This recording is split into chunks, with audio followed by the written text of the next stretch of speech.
പള്ളി മിനാരങ്ങളിൽ നിന്ന് 5 നേരവും കേൾക്കുന്ന ശ്രവണസുന്ദരമായ വാങ്കിൻ്റെ ചരിത്രമാണ് ഇന്ന് പറയുന്നത്. മദീനയിൽ ഇസ്ലാം വളർന്നു പന്തലിച്ചു. ആദ്യകാലങ്ങളിൽ നിസ്കാരത്തിന് ഓർമ്മപ്പെടുത്താതെ എല്ലാവരും വന്നിരുന്നു. പിൽക്കാലത്ത് ജോലി തിരക്ക് കാരണം മറ്റും നിസ്കാരത്തിന് നേരം വൈകി വരാൻ തുടങ്ങി. ഈ പ്രശ്നത്തിന് പരിഹാരം കാണാൻ മുത്തുനബി തങ്ങൾ സ്വഹാബത്തിനെ പരിശുദ്ധമായ മദീനത്തെ പള്ളിയിൽ വിളിച്ചു ചേർത്തു. നിസ്കാരത്തിൻ്റെ സമയമറിയാതെ മറന്നു പോകുന്നതാണ് പ്രശ്നമെന്ന് സ്വഹാബത്തിൽ പലരും അഭിപ്രായപ്പെട്ടു.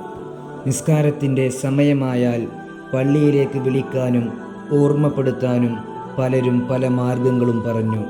മണിയടിച്ചും ചെണ്ട കൊട്ടിയും ഒരാളെ പറഞ്ഞയച്ച് എല്ലാവരെയും പള്ളിയിലേക്ക് ക്ഷണിക്കാമെന്നും സ്വഹാബാക്കളിൽ പ്രമുഖർ അഭിപ്രായം പറഞ്ഞു. ചർച്ചയിൽ പങ്കെടുത്ത അബ്ദുല്ലാഹിബ്നു സയ്യിദ് റളിയല്ലാഹു അൻഹു അന്ന് രാത്രിയിൽ ഒരു സ്വപ്നം കണ്ടു. പച്ച നിറത്തിലുള്ള വസ്ത്രം ധരിച്ച ഒരാൾ അദ്ദേഹത്തിൻ്റെ അടുക്കൽ വന്നു. അയാളുടെ കയ്യിൽ ശബ്ദമുണ്ടാക്കുന്നൊരു മണിയുണ്ട്. ആ മണി എനിക്ക് തരുമോ എന്ന് സയ്യിദ് തങ്ങൾ ചോദിച്ചു. എന്തിനാണ് ഇത് എന്ന് ചോദിച്ച സമയത്ത് സയ്യിദ് റളിയല്ലാഹു അൻഹു പറഞ്ഞു, സമയത്തിന് നിസ്കാരത്തിലേക്ക് ആളുകളെ വിളിക്കാനാണ് എന്ന്.